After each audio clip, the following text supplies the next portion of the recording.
So I want to share a thought with you that I heard quite a while ago now at a conference about the externally focused church, which is based on a book by Eric Swanson. And I'll never forget the story he shared. He was a pastor in Colorado, and he was talking about how when they decided to be missional as a church to go out and serve the community, they went to one of their local middle schools, and instead of coming in with their own agenda and saying, "This is what we would like to do for you," they asked, "What do you need done?" And the principal at the time said, "Well, the thing that we really need done is we need people to come in and help us clean the cafeteria and get the cafeteria turned over for our subsequent lunches. We don't have enough staff and enough time to do that." And so the church, instead of saying, "Oh, that's a waste of time," or "That's too menial," they developed volunteer teams that would go in and would help clean the cafeteria and get the cafeteria turned over. Of course, these people became familiar faces, started developing some friendships, and or rather just, relating with the kids.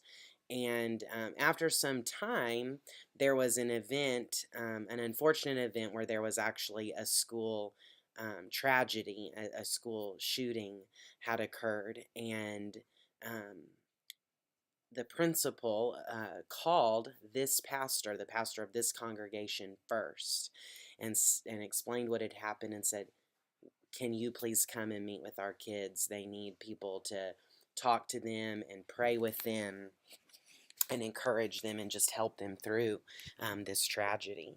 And so that is an example of how missional ministry works, that we go to people and we find out what are their needs, and we're not coming in with our own agenda, but we're saying, "What, this is the need.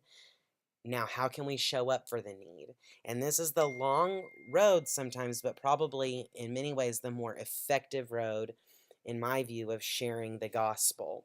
And so this is the model or the equation of how that works. It's the idea that good deeds, that good works lead to goodwill. In other words, just like in this story I shared, the good deeds of the church led to the school having goodwill toward the people of that church, which eventually opened the door for them to share the good news. And that is the model that makes sense with missional ministry. And that's what these needs surveys center around. A lot of times we want to flip that and we want to just come in with the good news, as well intentioned as that may be. That is where a lot, especially of our postmodern, post Christian world, thinks that the church is irrelevant and out of touch, because they say, why do I want to hear what your Bible has to say when you don't even understand what my life is like, or you're so out of touch with my day to day needs?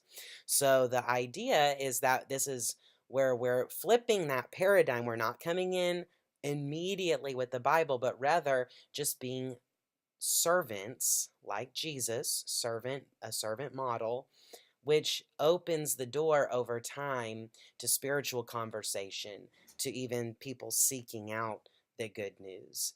So that's always been inspiring to me, and ways that we've learned to apply that model in our local context. I hope that you'll give that some thought as we go through this week. God bless.